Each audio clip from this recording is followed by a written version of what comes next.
Aku temukan cincin berlian di tas suamiku. Kupikir itu kejutan untuk ulang tahunku. Tapi ternyata untuk rekan kerjanya. Tak ada yang menyangka. Balasan kejamku di akhir justru membuat mereka berlutut memohon ampun.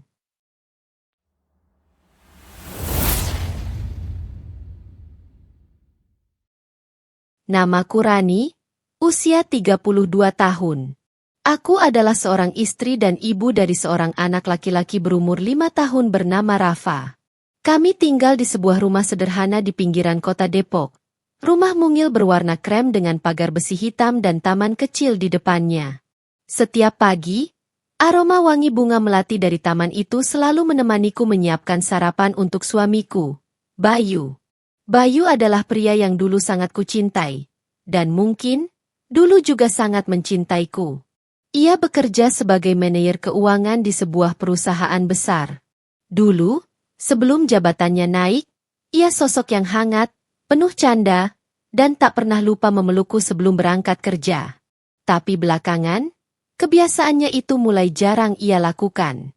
Namun pagi itu, aku masih mencoba mempertahankan rutinitas yang sama seperti 6 tahun terakhir.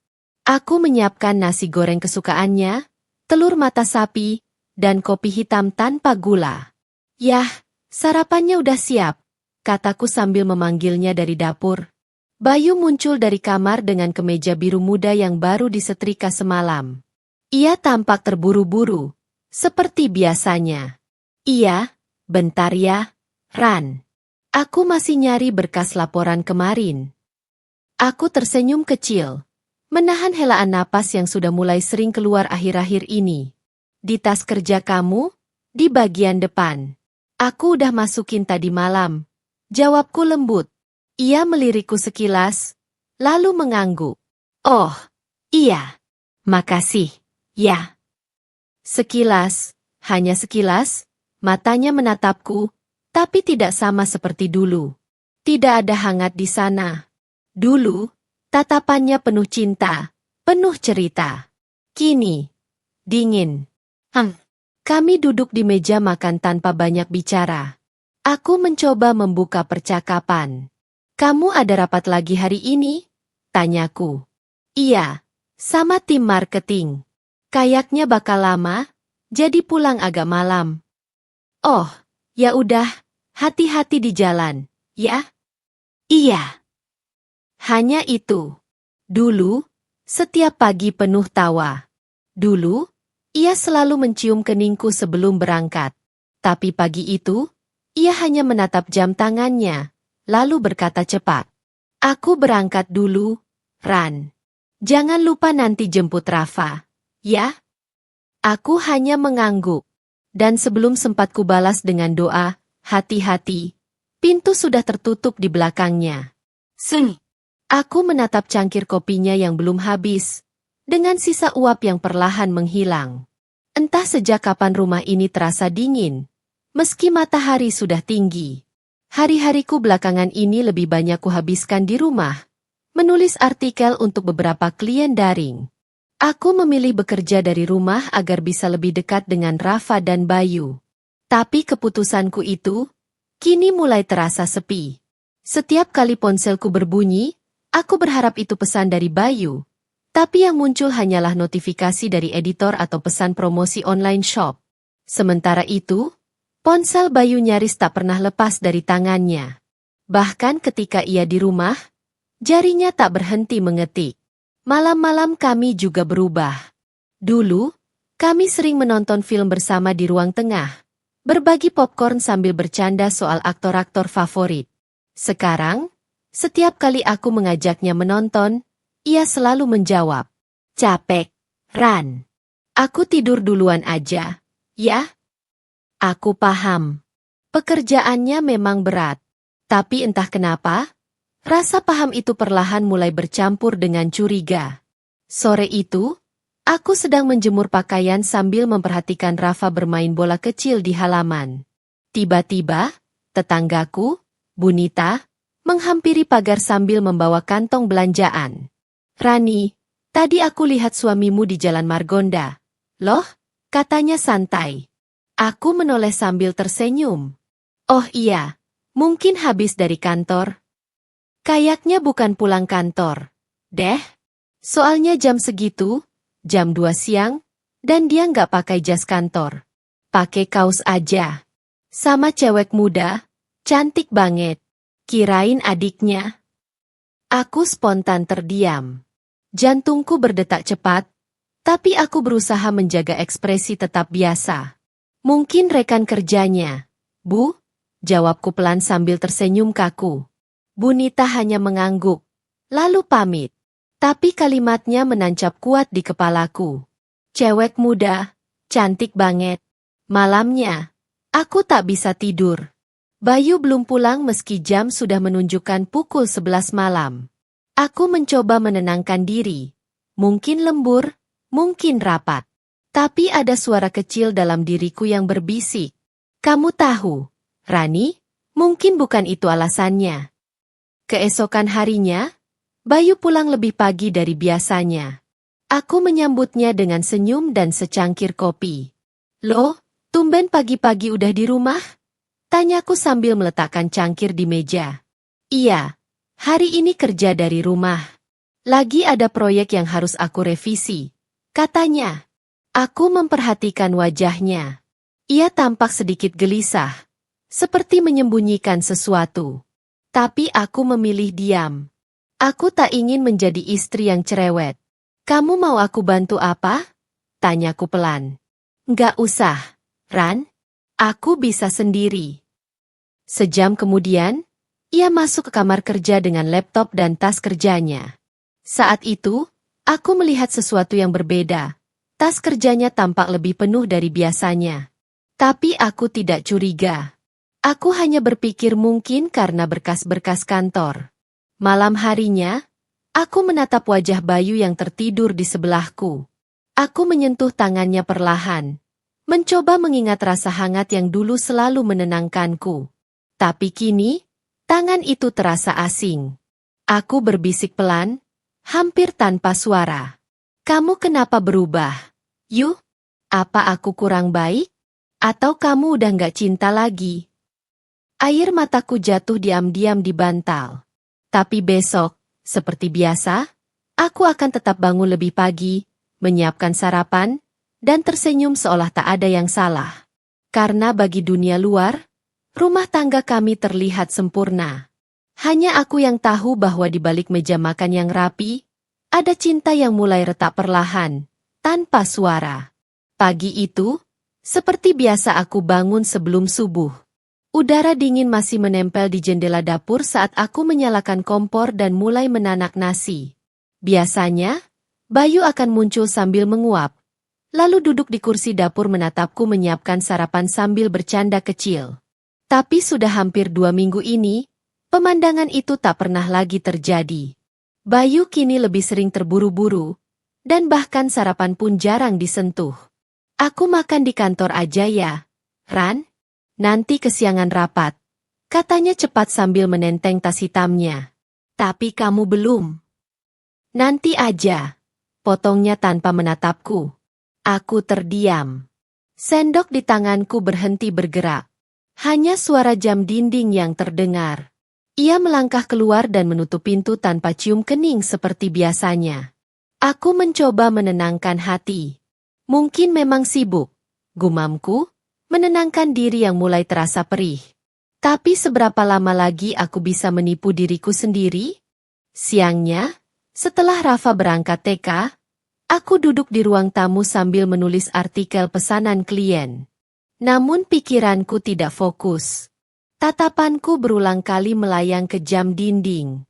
Biasanya, jam segini Bayu sudah mengirim pesan sekadar bilang, "Udah makan belum, Ran?"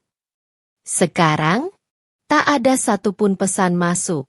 Aku menghela napas panjang, lalu mengambil ponsel dan mencoba menghubunginya.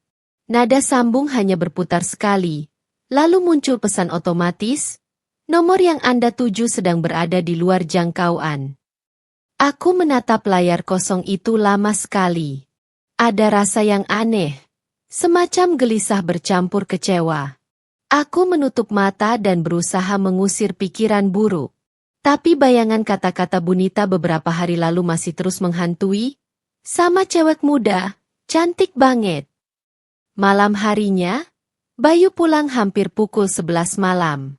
Begitu mendengar suara mobilnya, aku segera berdiri dari sofa dan menunggu di depan pintu. Begitu ia masuk, aku tersenyum lembut. Kamu capek banget, ya? Aku udah siapin teh hangat. Ucapku pelan. Oh, iya. Makasih. Ia menaruh tasnya di kursi, membuka dasi, lalu duduk di ruang tamu. Aku duduk di sebelahnya, berusaha memulai percakapan. Kamu akhir-akhir ini sibuk banget. Yuh, ada proyek baru. Ya? Iya, ada klien baru. Lumayan gede nilainya. Jadi ya, mesti fokus banget. Oh, gitu? Ada tim baru juga? Ada. Kenapa? Aku tersenyum, mencoba terdengar biasa saja. Enggak, cuma penasaran aja. Soalnya kamu jarang cerita sekarang. Bayu hanya diam. Lalu, ia mengambil ponselnya dan mulai mengetik sesuatu. Di layar, aku sempat melihat sekilas nama yang muncul di notifikasi, Hani Tas Kantor. Aku berpura-pura tak melihat. Tapi hatiku bergetar hebat. Aku tahu, Hani itu salah satu staf baru di kantornya. Aku pernah dengar namanya dari Bayu beberapa bulan lalu, saat ia bercerita tentang tim baru yang cerdas dan cepat tanggap. Kini, setiap kali nama itu muncul, ada perasaan aneh di dadaku. Hari demi hari berjalan dengan pola yang sama. Bayu semakin sibuk, semakin dingin, dan semakin jarang menyentuhku, baik secara fisik maupun emosional. Sementara aku, semakin pandai menyembunyikan air mata di balik senyum. Rafa, anakku, sering bertanya polos. Bunda, kenapa ayah sekarang jarang main sama aku? Aku tersenyum dan menjawab. Ayah lagi kerja keras buat masa depan Rafa. Biar Rafa nanti bisa sekolah tinggi. Padahal dalam hati aku berdoa agar Rafa tak perlu merasakan hancurnya cinta seperti yang mulai kurasakan. Suatu malam, aku tak sengaja mendengar Bayu berbicara di teras. Ia mengira aku sudah tidur. Suaranya lembut, berbeda dari cara ia berbicara padaku. Iya, besok aja ketemunya. Ya, aku kangen juga, tapi banyak kerjaan. Nanti aku kabarin. Aku berdiri diam di balik pintu, napas tercekat. Aku tak berani membuka pintu itu, karena aku tahu, begitu kulihat wajahnya, semua yang kutakutkan akan menjadi nyata.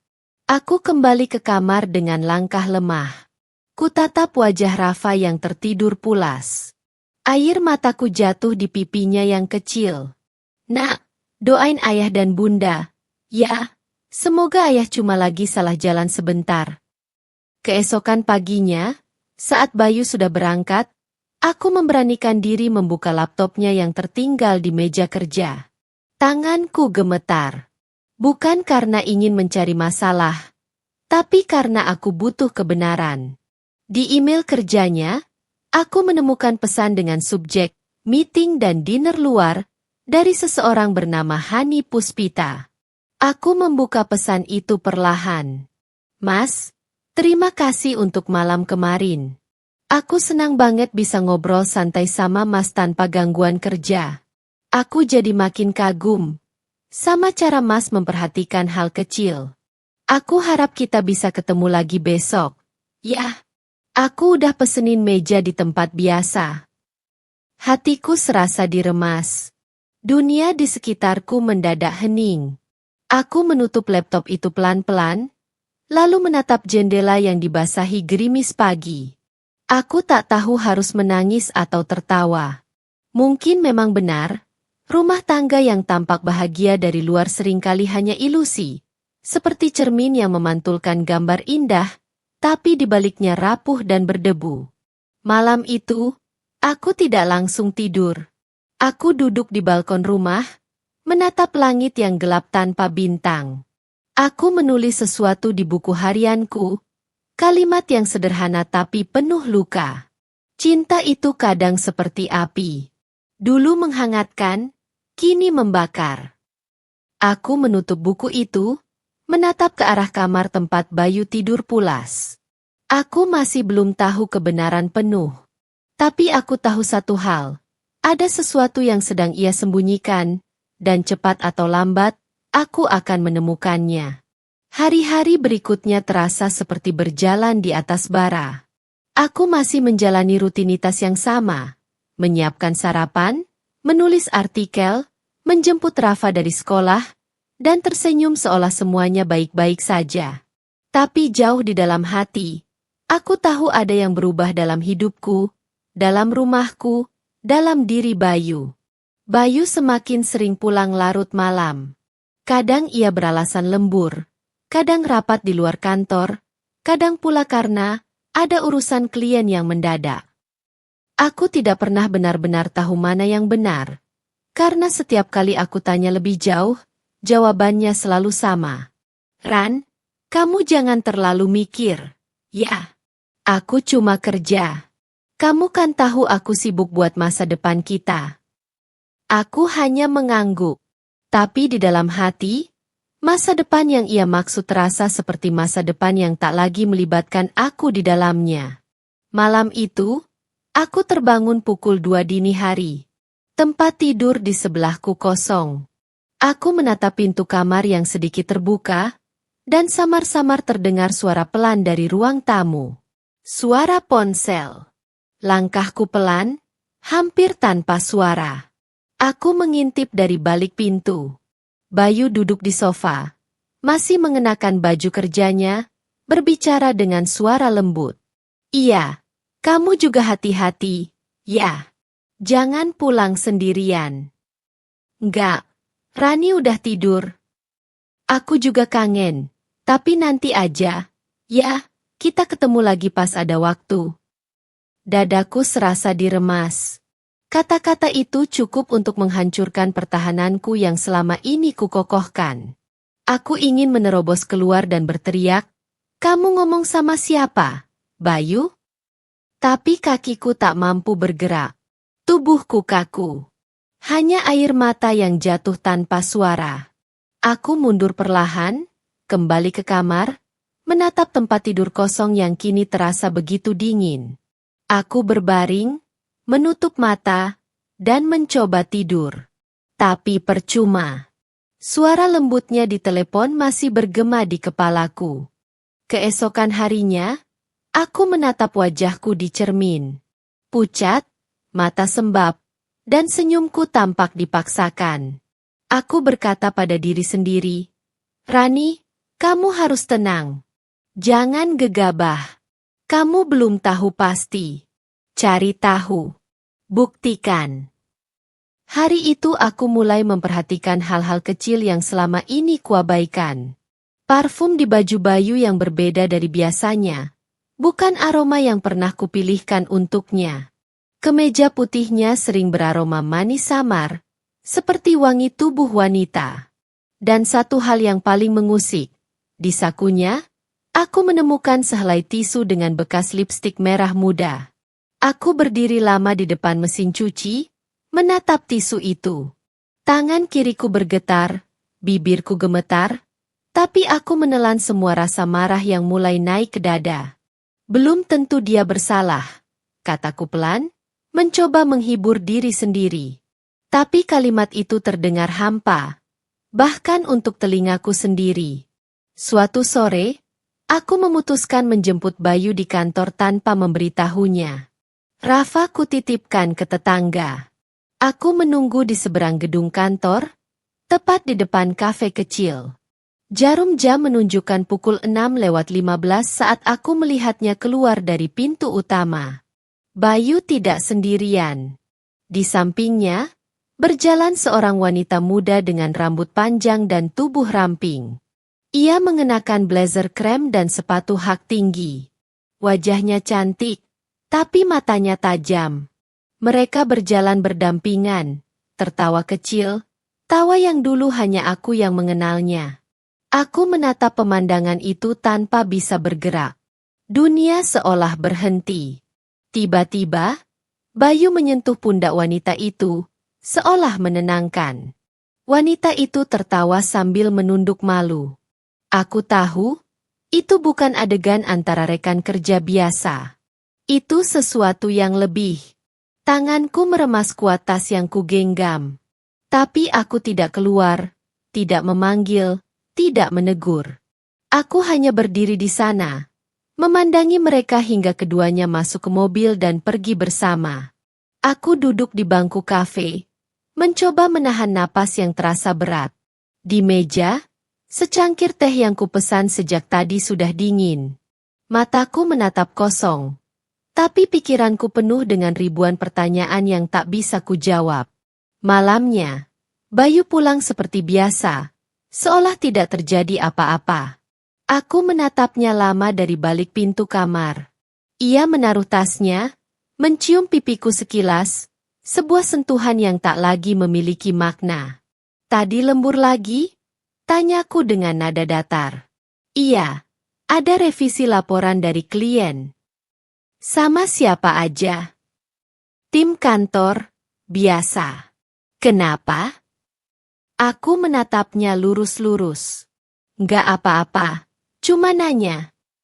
Bayu tersenyum kecil, tapi senyum itu dingin. Kamu kayak curiga aja. Aku cuma pengen tahu kehidupan suamiku. Itu aja, jawabku tenang. Ia tertawa pendek, lalu beranjak ke kamar mandi. Aku memejamkan mata, mencoba menahan air mata yang sudah menggenang. Beberapa hari kemudian, aku mulai mencatat setiap perubahan kecil pada Bayu. Pulang lebih malam dari biasanya. Sering memakai parfum baru. Sering menerima telepon di luar rumah. Dan yang paling mencolok, ia mulai membawa tas kerja yang sama setiap hari. Tas kulit coklat tua yang biasanya hanya ia pakai kalau pergi keluar kota. Ada sesuatu di sana. Entah kenapa, aku merasa tas itu menyimpan rahasia. Namun aku belum berani memeriksanya. Aku ingin memastikan waktunya tepat. Aku ingin tahu dengan pasti, tanpa kesalahan, apa yang sebenarnya disembunyikan suamiku di balik sikap tenangnya itu. Malam itu, sebelum tidur, aku menatap Bayu yang berbaring di sebelahku sambil sibuk menatap ponsel. Aku bertanya pelan, "Yu, kamu masih sayang sama aku?" Ia menoleh sebentar, lalu tersenyum samar. "Kamu kenapa sih nanya gitu? Jawab aja." "Ya, sayanglah. Kalau enggak, ngapain aku di sini?" Aku tersenyum. Tapi dalam hati aku tahu, kata sayang, itu kini hanya tinggal ucapan tanpa jiwa. Malam itu aku berdoa lama sekali sebelum tidur. Aku meminta kepada Tuhan agar diberi kekuatan untuk menghadapi apapun yang akan kutemukan nanti. Karena aku tahu, isyarat-isyarat kecil ini bukan sekadar kebetulan. Mereka adalah tanda bahwa badai besar sedang menuju rumahku. Dan aku harus siap, ketika akhirnya cincin berlian itu muncul, membawa kebenaran yang akan menghancurkan segalanya. Hari itu, aku masih mengira rumah tanggaku sempurna. Bayu memang akhir-akhir ini lebih sibuk, tapi aku berusaha mengerti. Dalam hatiku, aku percaya, lelaki sebaik Bayu tak mungkin berkhianat. Aku terlalu mencintainya untuk curiga. Namun ternyata, Tuhan punya cara aneh untuk membuka mataku. Pagi itu, aku sedang membereskan rumah seperti biasa. Bayu lupa membawa berkas kantor, jadi aku berinisiatif menaruhnya ke dalam tas kerjanya. Tas itu tergeletak di meja kerja, belum sempat dibawa. Aku menyalakan radio kecil di meja dapur, bersenandung kecil sambil membuka tasnya. Kertas-kertas, laptop, charger, dan dompet. Semua biasa. Tapi ada satu kotak kecil berwarna biru tua di bagian dalam tas, tersembunyi di antara map. Kotak itu tampak mahal, dengan pita kecil melingkar di atasnya. Aku terdiam beberapa detik. Jantungku berdegup kencang. Apa ini? Gumamku sambil memegangnya. Jari-jariku bergetar saat membuka kotak kecil itu. Di dalamnya, sebuah cincin berlian berkilau di bawah cahaya lampu ruang tamu. Indah, mewah, dan jelas bukan cincin murah. Aku menatapnya lama, bibirku perlahan membentuk senyum haru. Bayu, kamu ternyata menyiapkan kejutan, ya? Aku menutup kotak itu kembali, meletakkannya di dada. Dalam hati, aku berteriak bahagia. Ulang tahunku sebentar lagi, 2 minggu lagi tepatnya. Dan Bayu, mungkin sedang menyiapkan sesuatu diam-diam.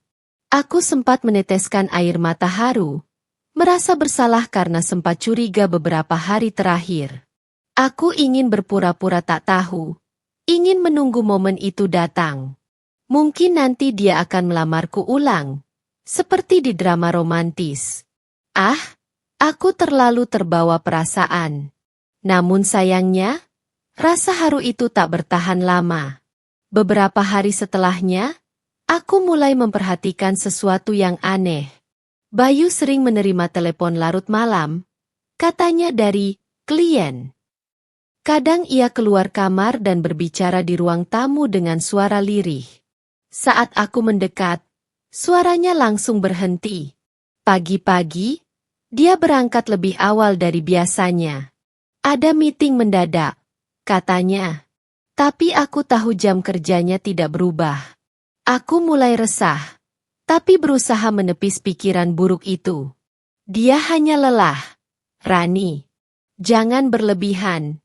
Aku menenangkan diri. Sampai suatu malam, saat aku mencuci baju, aku menemukan nota pembelian perhiasan di saku jas Bayu. Nota dari butik perhiasan mewah di mall, tertulis jelas. Cincin berlian wanita custom name, Hani. Aku nyaris menjatuhkan kertas itu ke lantai. Nama itu, Hani, bukan Rani. Dunia seolah berhenti berputar. Tanganku bergetar hebat, napasku sesak, mata terasa panas. Aku membaca lagi, berharap aku salah lihat. Tapi huruf-huruf itu tetap sama. Hani. Aku terduduk di lantai kamar mandi. Air mata jatuh tanpa bisa kutahan. Jadi cincin itu bukan untukku, bukan hadiah ulang tahun, tapi untuk Hani, rekan kerjanya yang sering dia sebut di telepon. Aku menatap nota itu lama, perih di dada terasa menusuk sampai ke tulang. Seolah semua kebahagiaan yang kupercaya selama ini hanya bayangan palsu. Malam itu aku tak bisa tidur. Bayu tidur di sebelahku, wajahnya tenang. Aku memandangi wajahnya lama, bertanya-tanya bagaimana bisa seorang suami yang begitu kukagumi, tega menyembunyikan sesuatu seperti ini. Keesokan harinya, aku memutuskan untuk berpura-pura tidak tahu. Tapi aku mulai mencatat semua kejanggalannya. Aku ingin memastikan dengan mataku sendiri sebelum menuduh apapun. Bayu berangkat kerja, seperti biasa. Tapi kali ini, aku diam-diam mengikuti mobilnya dari jauh, menggunakan mobil kecilku sendiri. Dia tidak langsung ke kantor seperti yang dikatakannya. Mobilnya berhenti di sebuah kafe di pinggir kota. Dari kejauhan, aku melihat Hani sudah menunggunya di sana. Aku menatap mereka dari dalam mobil. Jemariku mengepal. Bayu tersenyum. Senyum yang dulu hanya jadi milikku. Ia duduk di hadapan Hani, lalu mengeluarkan kotak kecil dari saku jasnya. Kotak cincin itu. Aku menahan napas. Mataku kabur oleh air mata yang tiba-tiba pecah tanpa bisa kutahan. Dari balik kaca mobil, aku melihat Bayu menyodorkan cincin itu ke arah Hani. Hani menutup mulutnya terkejut. Lalu tersenyum bahagia. Dan aku, di dalam mobil itu, menangis dalam diam sambil menggenggam erat nota perhiasan yang sudah lecek di tanganku. Saat aku pulang ke rumah sore itu, langkahku terasa berat. Dunia seolah tak punya warna. Aku ingin berteriak, ingin marah, tapi justru aku tertawa getir di depan cermin. Selamat ya, Rani. Cincin itu ternyata bukan untukmu. Aku sadar satu hal malam itu. Semua yang kupikir cinta, ternyata cuma permainan. Tapi aku bukan wanita yang akan diam saja. Kalau mereka pikir aku akan menangis dan menyerah begitu saja, mereka salah besar. Aku, Rani, akan membuat mereka berlutut memohon ampun. Tapi tidak dengan teriakan atau air mata. Aku akan melakukannya dengan cara yang paling halus dan menyakitkan. Dan malam itu, di depan cermin, aku berjanji dalam hati. Permainan ini baru saja dimulai. Setelah mengetahui kebenaran tentang cincin itu, sesuatu dalam diriku berubah bukan karena amarah kosong, melainkan karena dingin dan fokus. Air mata malam itu bukan lagi sekadar pelepasan. Ia menjadi bahan bakar. Aku tak mau lagi menjadi wanita yang hanya meratap di pojok rumah. Kalau mereka ingin permainan, maka aku akan mainkan dengan aturanku. Rapi, tenang, dan mematikan dalam arti yang membuat mereka kehilangan segalanya yang mereka genggam. Kehormatan, reputasi, dan rasa aman. Langkah pertama yang kulakukan bukanlah berteriak atau menuntut. Langkah pertama adalah mengumpulkan kebenaran sampai tak ada celah untuk bantahan. Aku mulai dari hal paling sederhana. Mendokumentasikan semua bukti. Nota pembelian, foto kotak cincin yang kutemukan, pesan singkat yang sempat kulihat di ponsel Bayu, dan email dari Hani. Setiap bukti kukumpulkan, kukopi, kukunci dalam folder di laptopku, diberi nama gelap agar tak mudah terlihat. Aku juga menyimpan salinan di flash disk yang kusembunyikan di rumah teman dekatku, Nina, yang bisa kuketahui akan aman dan bisa dipercaya. Kemudian aku mulai merekam, bukan dengan maksud menjebak secara ilegal, tapi merekam percakapan yang terjadi di hadapanku ketika itu memang bukan rahasia. Rekaman Bayu bersama Hani di restoran yang kuketahui lewat pengamatanku diam-diam, foto-foto mereka bersama yang kutangkap dari kejauhan, serta pesan-pesan yang kutemukan. Semua ini kukemas rapi, kronologis, agar siapapun yang melihat bisa memahami rentetan peristiwanya tanpa perlu penjelasan berbelit-belit. Kedua, aku berusaha menguatkan posisiku. Selama bertahun-tahun aku hidup bergantung pada penghasilan Bayu. Saat ini aku butuh kebebasan. Bukan hanya finansial, tapi juga emosional.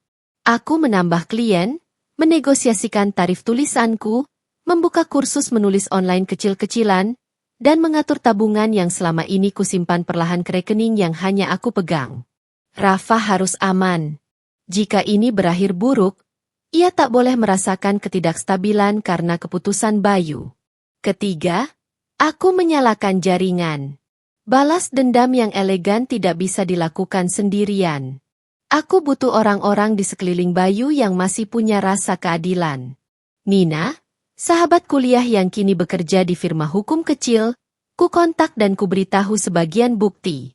Tanpa menyebut detail yang melanggar privasi, aku meminta saran, langkah hukum apa yang bisa ditempuh bila terbukti ada hubungan di luar nikah yang juga membawa dampak pada lingkungan kerja, seperti pelanggaran kode etik. Nina menyarankan agar bukti dikumpulkan rapi, dan bila perlu, menyampaikan ke HR perusahaan Bayu agar perusahaan tahu soal konflik kepentingan yang merusak profesionalisme. Keempat, aku mulai menanam benih, menjadi Rani yang dulu. Aku memutuskan untuk tidak menghujani Bayu dengan tuduhan, melainkan menyembunyikan topeng dendamku di balik keramahan yang cermat. Di rumah aku tetap menjadi penyambut, menunjukkan perhatian kecil, menyiapkan kopi favoritnya, menanyakan kabar hari itu, menanyakan laporan yang membuatnya sibuk. Semua itu kulakukan bukan karena luluh, melainkan agar Bayu lengah. Kelemahan seorang pria yang berselingkuh biasanya adalah rasa aman. Ketika mereka percaya bahwa segalanya tetap berjalan normal, mereka cenderung lebih percaya diri dan membuat kesalahan. Kelima, aku merancang sebuah strategi reputasi yang akan membuat efek domino. Aku tahu perusahaan tempat Bayu bekerja punya kode etik ketat, dan hubungan yang melanggar dapat berdampak pada karir seseorang. Kalau Hani, yang merupakan pegawai baru, juga terlibat salah, maka konsekuensinya bisa fatal bagi keduanya. Dan itu salah satu cara paling mematikan dalam arti reputasi. Nina sepakat untuk mempersiapkan surat yang akan kuberikan ke HR. Isi surat itu bukan tuduhan emosional, melainkan rangkaian bukti yang rapi. Tanggal, waktu, foto, dan komunikasi yang relevan. Semua disusun sebagai laporan profesional. Tetapi sebelum melangkah ke HR, aku masih butuh satu hal lagi. Kendali penuh atas emosiku. Di banyak kisah, wanita yang marah lalu mengambil tindakan bodoh justru merusak kasusnya sendiri. Aku tidak mau itu terjadi.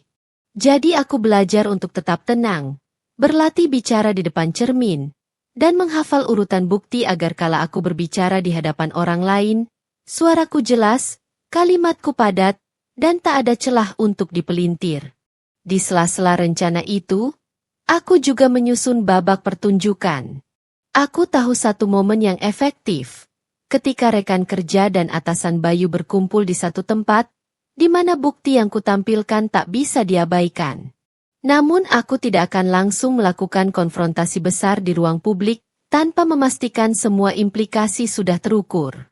Panggung harus disiapkan, undangan yang pas, audiens yang mendukung, bukti yang tak terbantahkan, dan jalan keluar yang aku siapkan untuk Rafa dan diriku sendiri.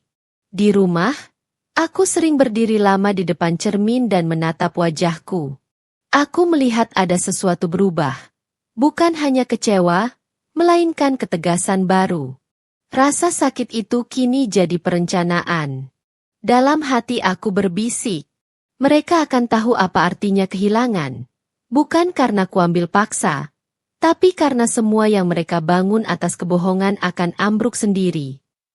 Malam-malamku kini diisi dengan dua hal. Menulis untuk klien dan menyusun kronologi bukti. Pagi harinya aku tetap menyiapkan sarapan untuk Bayu dan memeluk Rafa selayaknya ibu yang penuh kasih. Di antara itu, aku menyusun langkah-langkah kecil yang bila digabungkan, akan membuat gelombang besar. Rencana ini bukan tentang membalas dengan kekerasan. Ini tentang mengembalikan harga diri dan membuat konsekuensi yang setimpal menimpa mereka yang memilih menghancurkan rumahku. Elegan, dingin, dan tak memberi kesempatan untuk pembelaan yang bodoh. Dan sementara aku menunggu momen yang tepat untuk menerjang, ada satu hal yang ku ketahui pasti. Ketika kebenaranku buka kelak, mereka tak akan pernah melihatnya datang. Aku membuat segala sesuatunya tampak biasa. Itulah kunci. Ketika musuh lengah, mereka tak menyangka serangan datang dari yang tampak paling tak berbahaya. Rutinitas. Undangan kuantar satu persatu lewat chat grup yang kubuat dengan alasan, makan kecil-kecilan merayakan pencapaian tim. Aku mengundang atasan Bayu, beberapa kolega dekatnya, HR, Hani tentu saja, dan Bayu. Semua tahu ini pesta kecil kantor, tak ada yang menganggapnya istimewa. Bahkan Rafa kukatakan akan tidur di rumah nenek supaya acara tidak terganggu. Rumahku bersihkan lebih rapi dari biasanya. Lampu-lampu lembut kuatur. Meja makan kutata dengan taplak putih dan vas bunga kecil. Gunanya agar suasana tidak curiga, agar semua merasa ini hanya pertemuan sosial biasa. Di pojok ruang tamu, di balik tirai tipis, aku meletakkan laptop yang sudah kusambungkan ke proyektor. Nina datang lebih awal, duduk di kursi terpaut dari tamu lain, membawa amplop kecil berisi dokumen yang kuberikan padanya. Salinan nota, foto, dan kronologi yang kuketik rapi. Ia memegang peran sebagai saksi independen, tidak sebagai istri yang marah, melainkan perempuan profesional yang membawa bukti. Jantungku berdetak kencang saat mereka mulai berdatangan. Bayu masuk paling akhir, berpakaian rapi seperti biasa, menyalami tamu dengan senyum yang bagi banyak orang tampak tulus. Hani datang bersama seorang kolega perempuan lain, wajahnya berseri-seri. Ia memeluk beberapa teman, bertingkah seperti orang yang sedang merayakan keberhasilan. Ketika mata kami beradu, ia tersenyum manis. Senyum yang dulu membuat hatiku luluh pada seseorang yang namanya bahkan tak kuhapus dari memori. Aku cuma mau makan-makan santai, gak usah formal, kataku membuka acara sambil tersenyum. Suaraku tenang, padat. Di kerongkongku ada keringat, tapi bibirku tak gemetar. Itulah yang kujaga, ekspresi yang wajar. Terima kasih sudah datang. Malam ini, aku hanya ingin berterima kasih atas kerja keras tim. Para tamu bertepuk tangan kecil. Bayu menepuk punggungku dari belakang, pangku tangannya di bahuku seolah bangga. Di depan banyak orang aku jadi Rani yang ramah. Di dalam aku masih wanita yang baru saja dihianati. Aku menunggu momen yang tepat. Ketika gelak tawa mengisi ruangan setelah hidangan utama, aku berdiri dan berkata, "Sebelum malam ini selesai, ada yang ingin aku sampaikan. Tolong semua perhatiannya sebentar." Suara-suara mereda. Aku menelan ludah, lalu mengklik remote kecil. Layar proyektor di dinding menyala. Tayangan pertama bukan video restoran seperti yang kubayangkan. Aku memulai dengan foto. Nota pembelian cincin yang kubawa, disorot besar di layar. Mata semua orang bergerak. Sesaat kebingungan. Ini bukan soal aib pribadi, kataku. Ini soal integritas. Bukan hanya sebagai suami atau istri, tapi juga sebagai profesional. Layar berganti menampilkan email yang kusempurnakan. Pesan dari Hani ke Bayu tentang meja di tempat biasa dan foto mereka di kafe. Aku melihat kepala beberapa tamu menoleh, bisik-bisik kecil terdengar. Bayu mendadak pucat. Hani menggigit bibir. Hatinya, yang selama ini begitu percaya diri, mulai rapuh. Kemudian video itu muncul, rekaman yang kukumpulkan dari malam di restoran.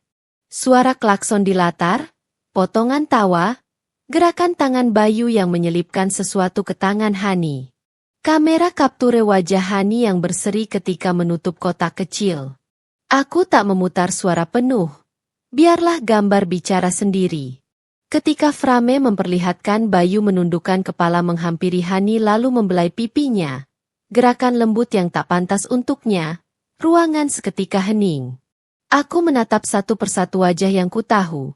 Atasan yang dulu memandang Bayu dengan respek, kolega yang sering bercanda, HR yang notabene menjaga budaya perusahaan.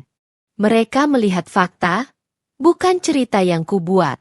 Fakta tak memerlukan emosi. Fakta memukul. Bayu berdiri, langkahnya kaku. "Ran, ini salah paham." Suaranya bergetar saat mencoba menangkis. Itu hanya kejutan. Aku mau, maksudku. Hani menutup mulutnya. Hampir menangis. "Mas, dengarkan aku." Bibirnya bergetar. Ini nggak seperti yang ia bilang. Aku mengangkat satu amplop dan berjalan ke arah HR. Ibu Dina, wanita berwibawa yang selama ini menjadi rujukan aturan di perusahaan. Aku menyerahkan salinan kronologi dan bukti digital. "Bunda Dina, tolong saja periksa ini. Saya tidak mau ini jadi masalah keluarga semata, tapi saya takut ada konflik kepentingan dan pelanggaran kode etik di sini," kataku sambil menatap tajam ke arah Bayu. Dina membuka amplop, membaca, lalu menatap Bayu. "Pak Bayu, kami akan melakukan investigasi internal jika ada indikasi pelanggaran," katanya dingin.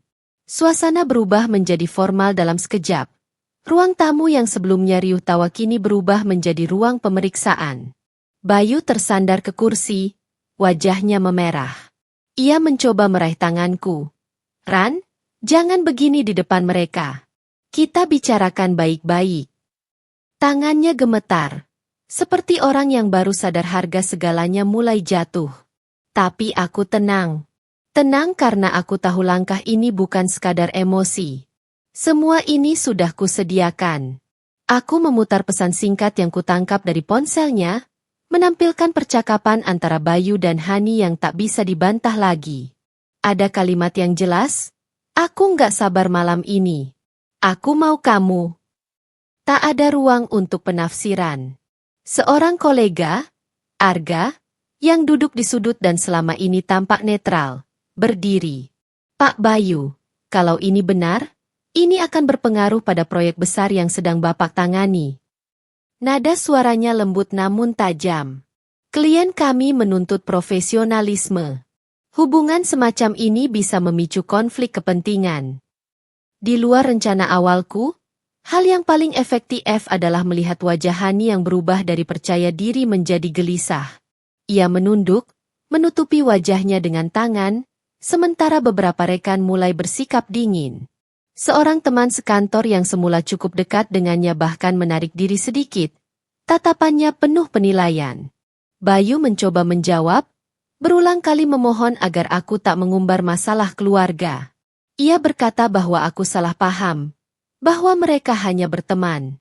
Tapi ketika kuperlihatkan bukti nota dengan nama Hani di sana, ketika kuputar ulang video mereka di restoran, suaranya kehilangan pijakan.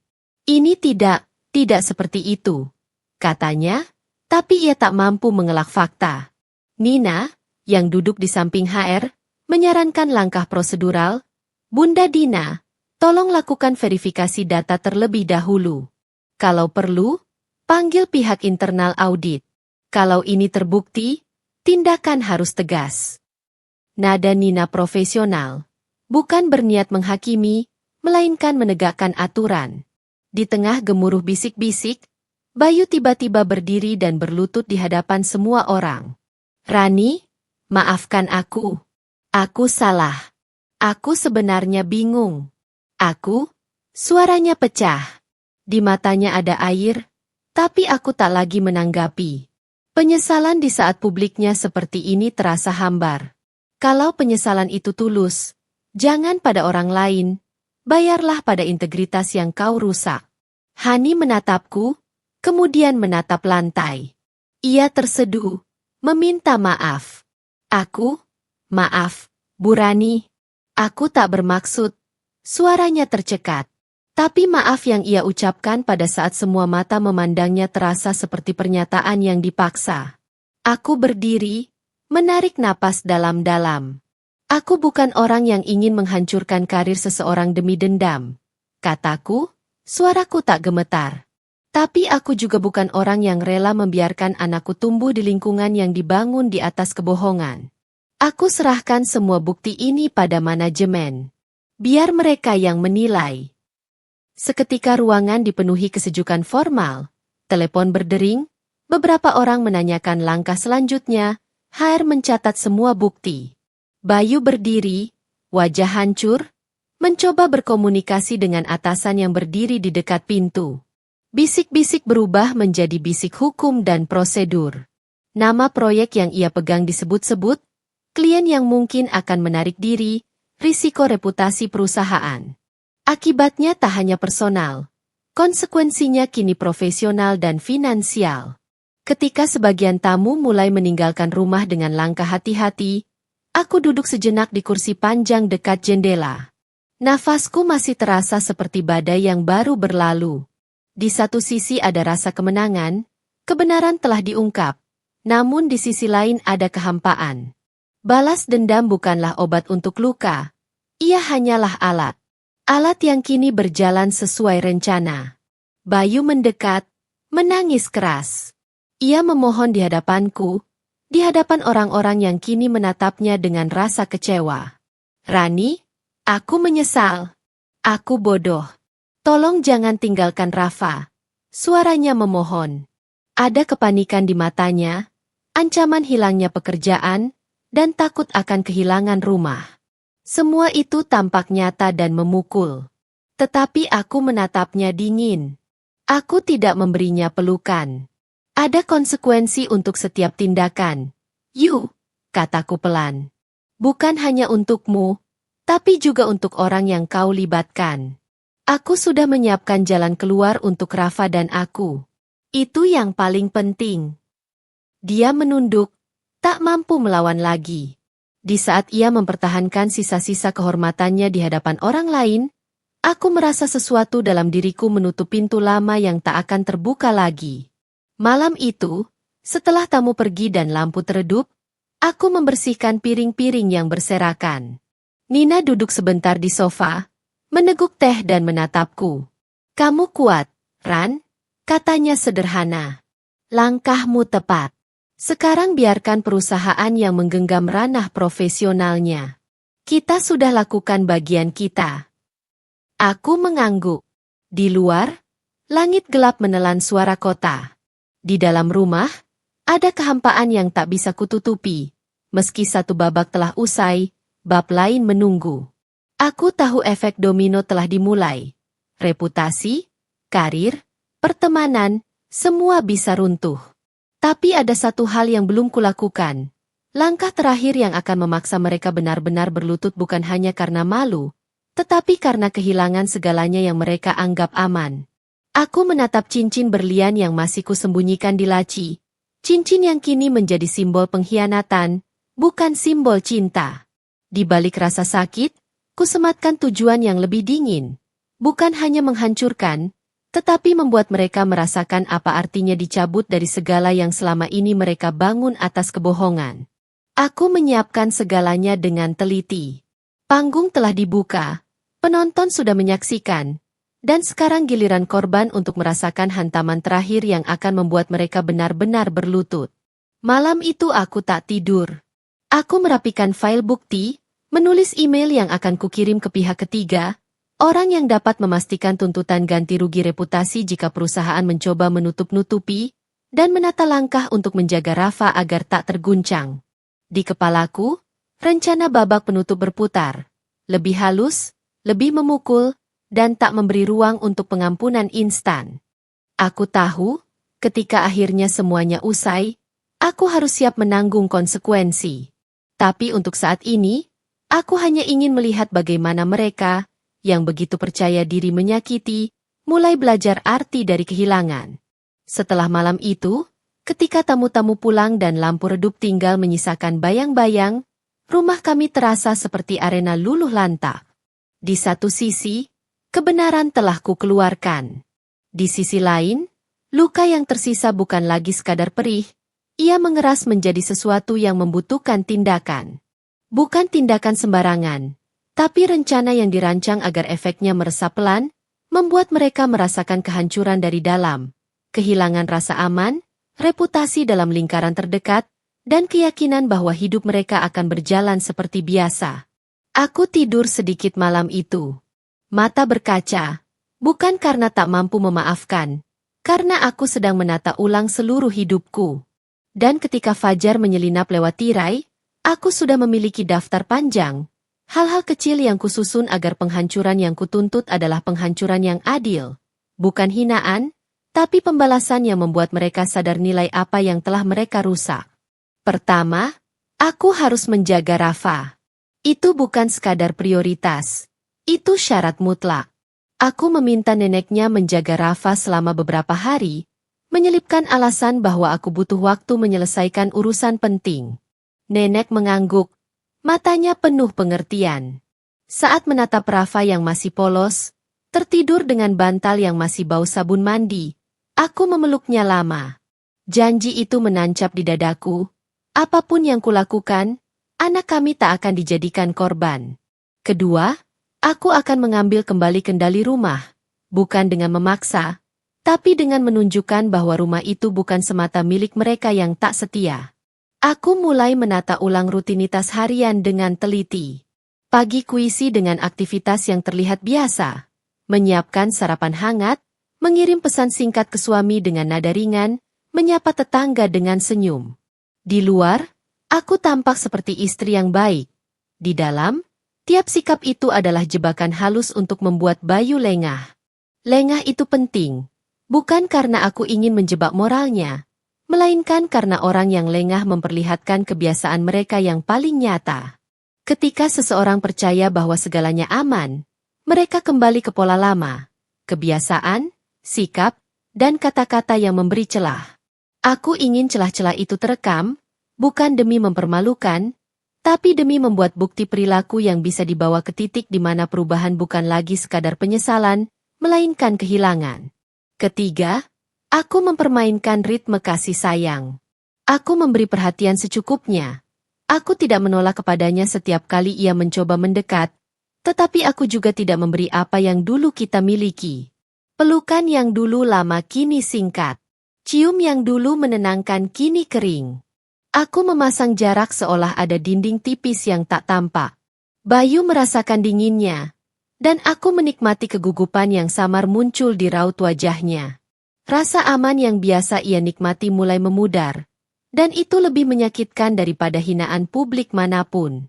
Keempat, aku mulai menyentuh titik-titik sensitif dalam hidupnya yang tak berhubungan dengan aib publik. Bayu dibesarkan dari keluarga yang sangat menjaga harga diri. Ia pandai menunjukkan wajah sukses kepada keluarga besar. Aku tahu ia bangga pada reputasinya di mata orang tuanya.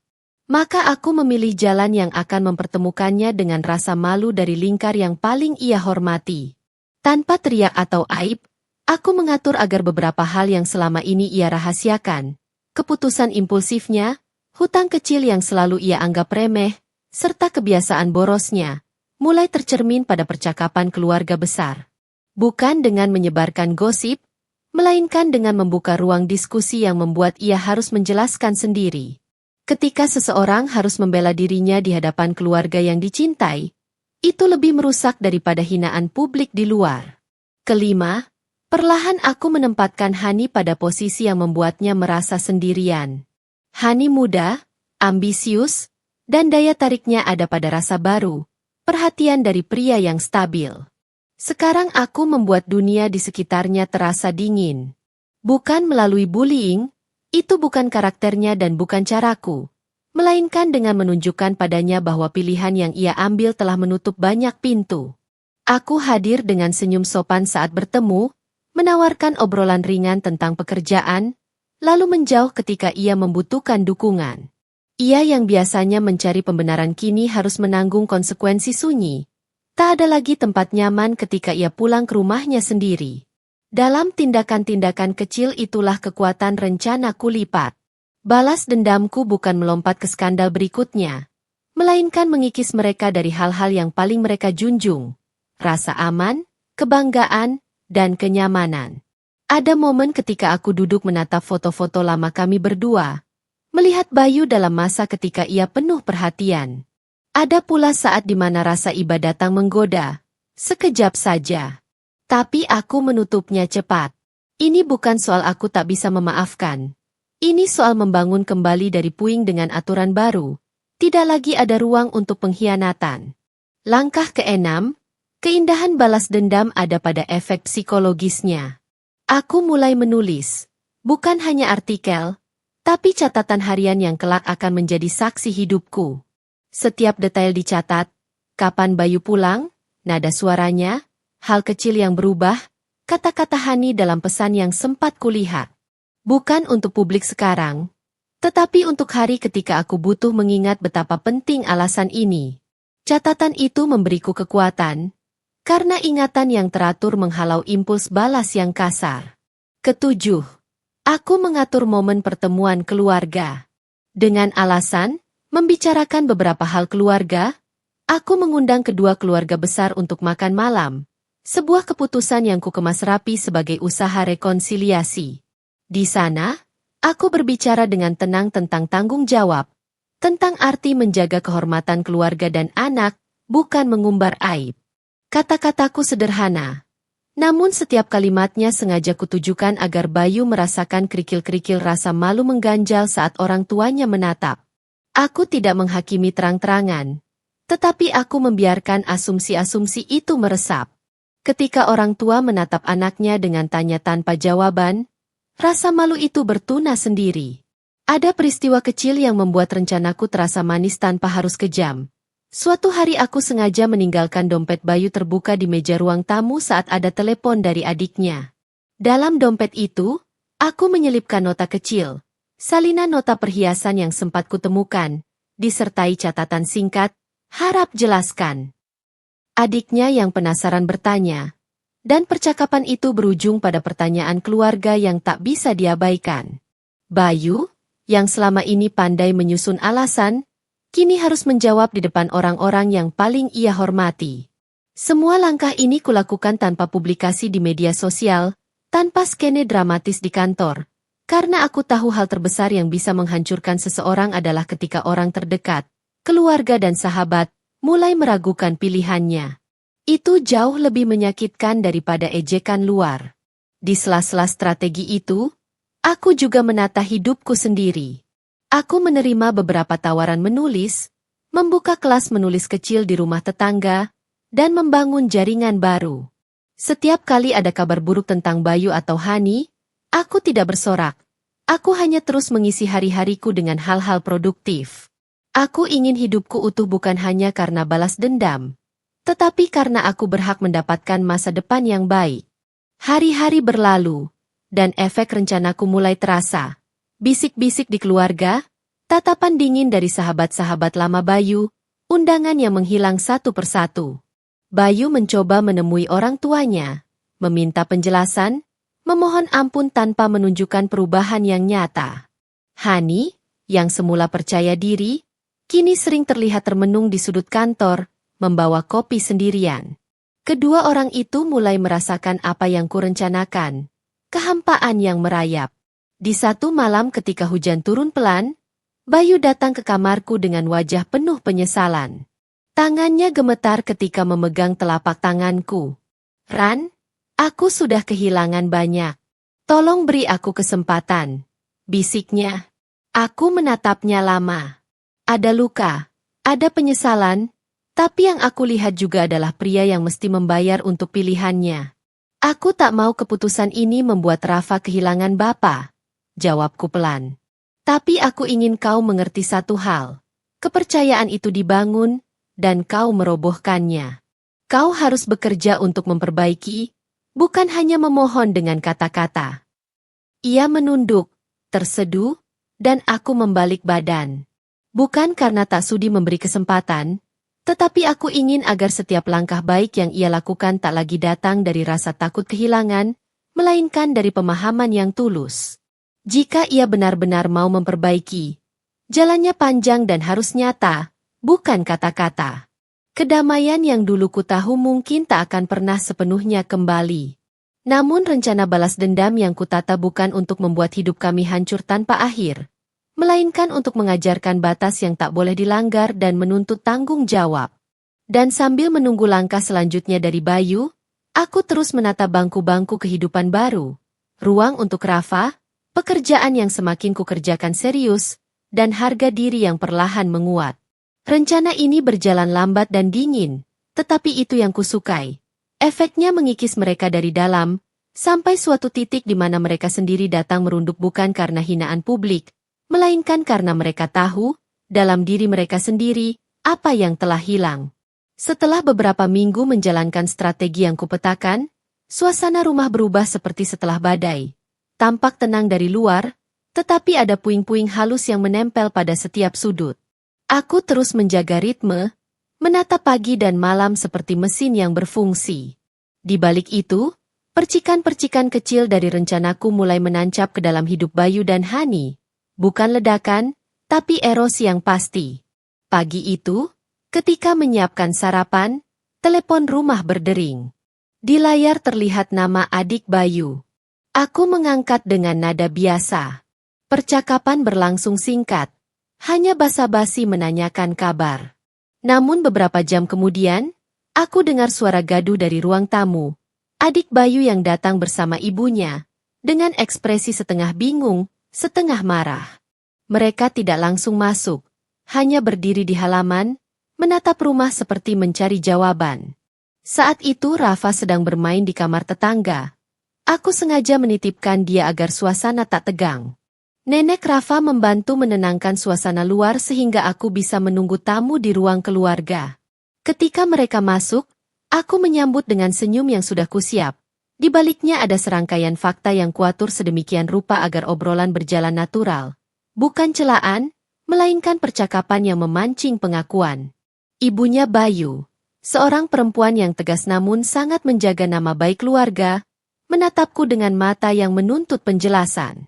Aku duduk dan mulai bercerita, pelan namun jelas, tentang perubahan kecil yang kulihat, tentang telepon larut malam, tentang nota perhiasan yang kutemukan.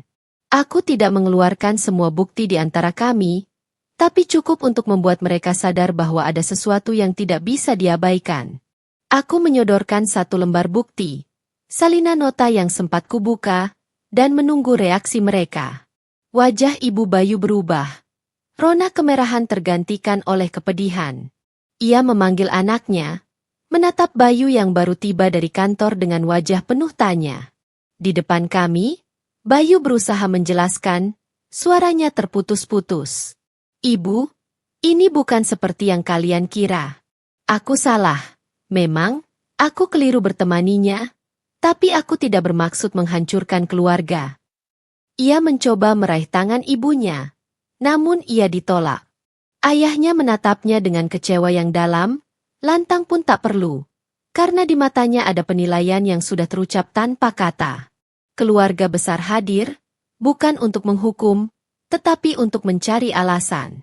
Ketika aku membiarkan mereka mengajukan pertanyaan, tak menuduh, hanya mendorong Bayu untuk berkata jujur, sesuatu yang lebih menyakitkan terkuak, bukan hanya soal Hani, melainkan keputusan-keputusan kecil yang selama ini ia ambil sendirian. Pinjaman yang tak dilaporkan, janji-janji finansial yang dibuat untuk investasi yang ternyata tak jelas. Semua itu kini bertumpuk. Rasa malu tidak hanya berasal dari hatinya yang terluka, tapi dari ketidakmampuan mempertanggungjawabkan pilihan. Kepada keluarga, aku mengatakan satu hal yang paling penting. Aku tidak datang untuk merusak nama keluarga. Aku datang untuk menuntut kejujuran. Kalau memang ada yang perlu diperbaiki, mari perbaiki dengan jelas, kataku. Bukan dengan ditutupi atau dimaafkan karena kata-kata manis di saat publik. Ucapan itu membuat ruang sunyi. Bayu menunduk, tak punya pembelaan lagi.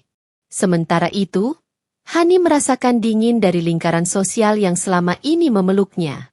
Beberapa teman kantornya mengurangi interaksi, undangan kumpul yang biasa datang padanya tak lagi muncul, dan ada bisik-bisik, tidak lantang, tetapi cukup membuatnya sadar bahwa kebahagiaan yang ia rasakan dari perhatian Bayu kini berbayar mahal. Aku tidak mengejar untuk menjelekkan, hanya menegaskan batas, menunjukkan bahwa pilihan membawa konsekuensi. Hani yang dulu berani kini sering terlihat termenung di sudut kantin. Tangannya menggenggam gelas kopi yang dingin. Hari-hari berikutnya adalah rentetan pembicaraan keluarga yang melelahkan. Bayu dipaksa menghadapi wajah-wajah yang tak mudah dimenangkan. Orang tuanya yang kecewa, adik-adiknya yang bertanya-tanya, tetangga yang mulai memberi komentar halus. Ada hari di mana ia datang pulang dengan mata yang merah, memohon ampun sebisanya. Ada pula hari di mana ia berdiri di depan cermin, menatap wajah sendiri seakan mencari pria yang dulu ia kenal.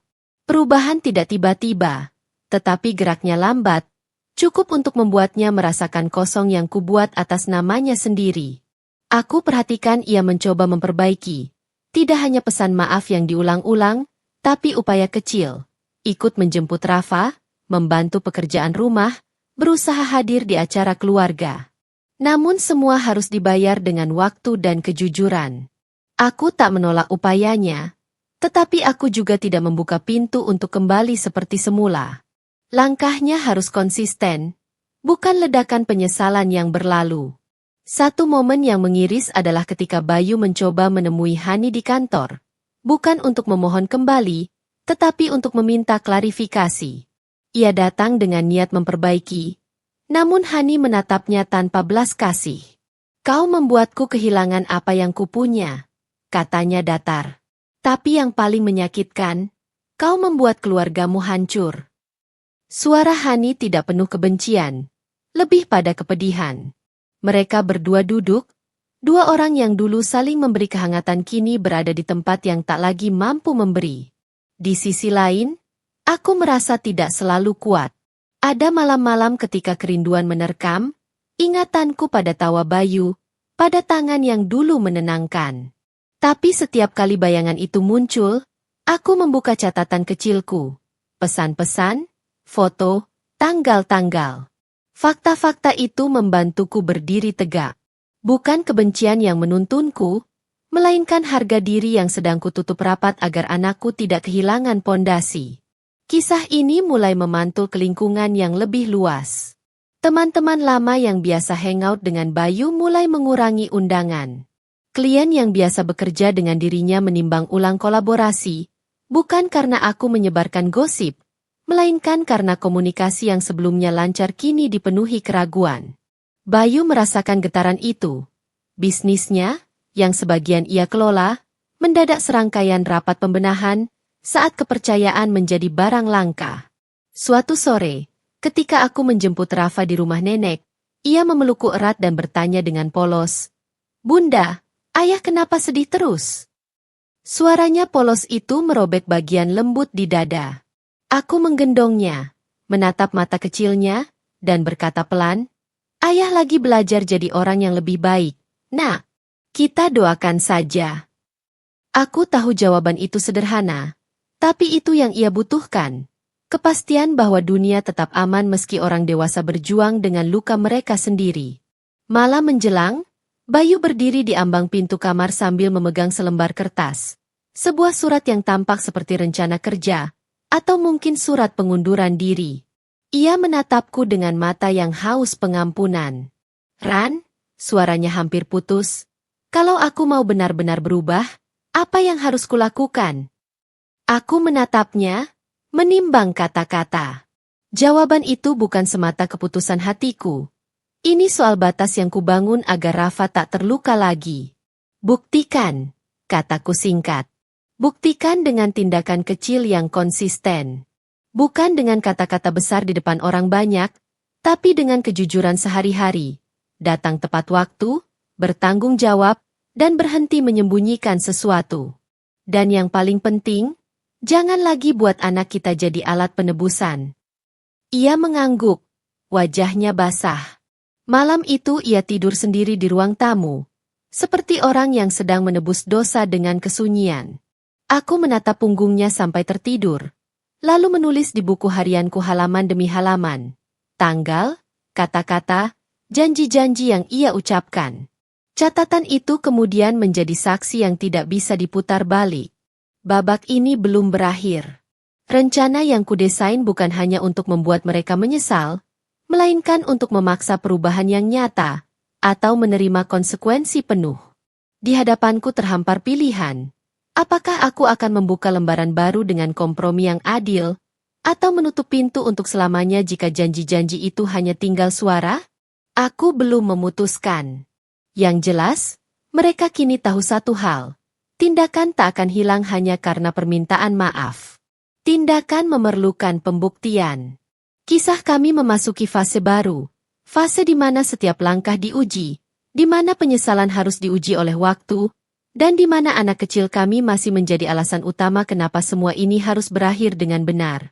Bab selanjutnya menunggu keputusan yang lebih konkret. Keputusan yang akan menentukan apakah rumah yang retak ini bisa diperbaiki, atau akan runtuh total. Hari itu datang seperti badai yang sudah lama kutunggu. Angin pagi terasa berbeda. Dingin, tapi bukan karena cuaca. Dingin karena aku tahu hari ini, Bayu dan Hani akan memetik hasil dari apa yang mereka tanam. Sudah sebulan berlalu sejak aku memulai langkah-langkah halus balas dendamku. Aku tak pernah berteriak, tak pernah menampar atau memaki. Aku hanya diam, tapi diamku bukan tanda kalah. Diamku adalah pisau yang tajam, menunggu saat tepat untuk menusuk. Dan hari itu, pisauku siap. Pagi itu aku berdandan sempurna. Gaun putih gading membalut tubuhku, sederhana namun elegan. Wajahku kusaput ringan, tidak berlebihan. Aku ingin terlihat seperti perempuan yang sudah sembuh. Perempuan yang tidak lagi terluka, setidaknya di mata mereka. Aku datang ke kantor tempat Bayu dan Hani bekerja. Bukan untuk membuat keributan, tapi untuk menghadiri sebuah acara kecil yang sengaja aku bantu sponsori lewat perusahaanku sendiri. Ya, selama ini mereka tak tahu bahwa di balik perusahaan kecil tempatku bekerja diam-diam, aku sudah menjalin kerjasama dengan investor besar. Kini, aku adalah bagian dari dewan yang menilai proyek tempat Bayu bekerja. Ironis, bukan? Bayu tampak kaget saat melihatku masuk ruangan. Wajahnya tegang, tangannya menggenggam erat map di atas meja rapat. Hani, di sisi lain, hanya bisa menunduk. Wajahnya pucat, mungkin belum pulih dari gosip yang tersebar luas setelah pesan anonimku dulu. Pesan yang menyingkap foto-foto kebersamaannya dengan Bayu di hotel. Aku berjalan dengan langkah mantap, lalu menatap mereka satu persatu. Selamat pagi semuanya, ucapku. Senyumku kecil tapi menusuk. Ruangan hening. Semua mata tertuju padaku. Seorang kolega Bayu memperkenalkanku sebagai pemegang saham baru dan salah satu evaluator utama proyek yang akan menentukan masa depan tim mereka. Aku menatap Bayu lagi. Kali ini, aku melihat sesuatu yang dulu tak pernah kulihat darinya. Takut. Sesuatu yang membuatku tersenyum puas dalam diam. Setelah presentasi yang canggung itu selesai, aku memanggil Bayu dan Hani ke ruang tunggu terpisah. Rani, tolong jangan lakukan ini di tempat kerja, bisik Bayu lirih. Aku menatapnya dengan datar. Lakukan apa, Bayu? Aku hanya menilai profesionalitas. Atau kau takut aku nilai juga hatimu yang busuk itu? Hani mencoba bicara, suaranya bergetar.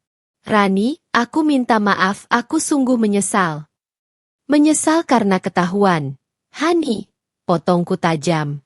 Wajahnya menegang, air matanya menetes. Tapi aku tak goyah.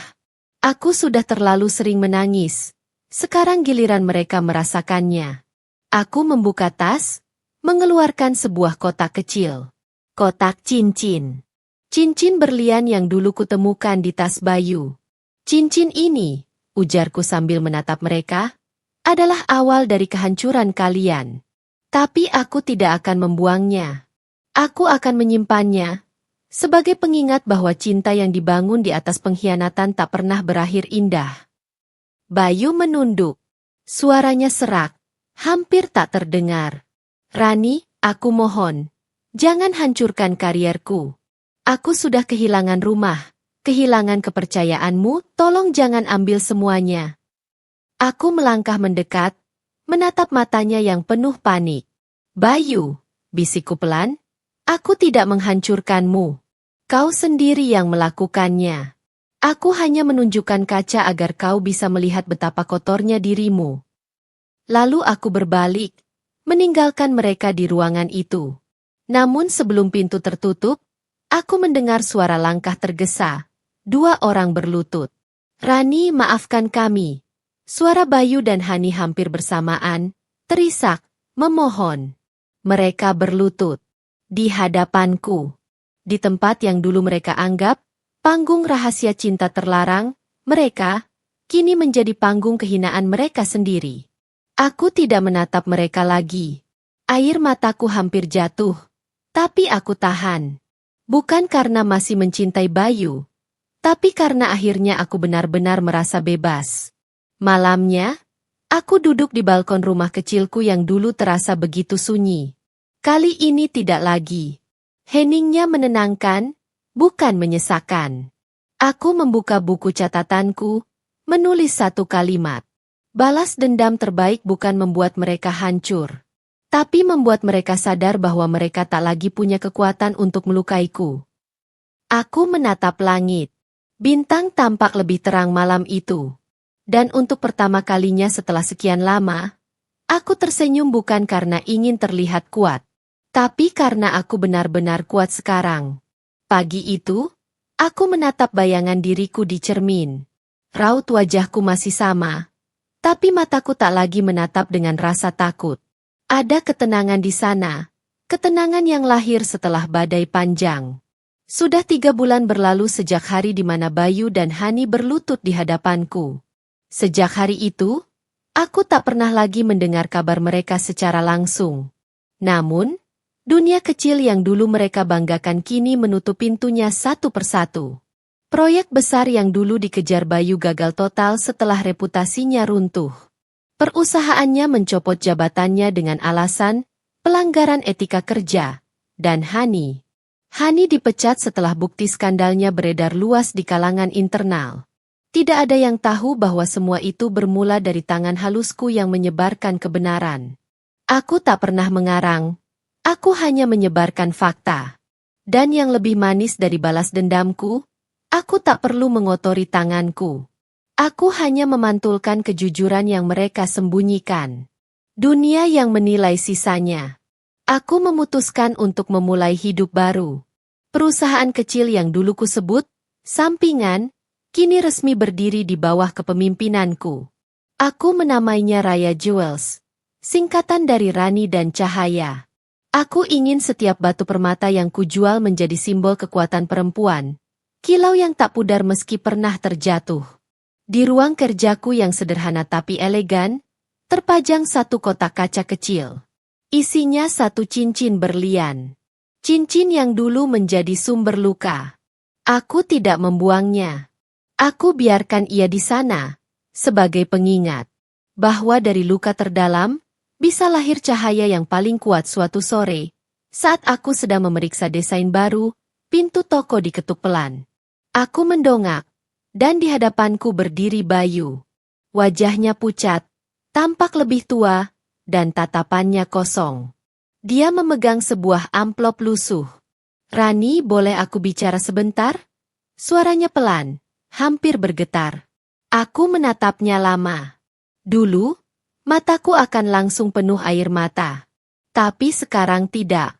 Aku hanya menatapnya seperti melihat seseorang dari masa lalu. Seseorang yang sudah tak punya tempat di hidupku. Silakan, kataku tenang. Dia duduk, menarik napas panjang. Aku kehilangan semuanya. Rani, pekerjaan, rumah, bahkan Hani meninggalkanku setelah semua ini. Aku cuma ingin minta maaf. Aku tahu maafku tak akan mengubah apapun, tapi aku benar-benar menyesal. Aku menatapnya tanpa emosi berlebihan. Bayu, ucapku lembut, aku sudah memaafkanmu. Dia menatapku kaget. Tapi bukan karena aku ingin kau tenang. Aku memaafkanmu karena aku sudah selesai dengan semua ini.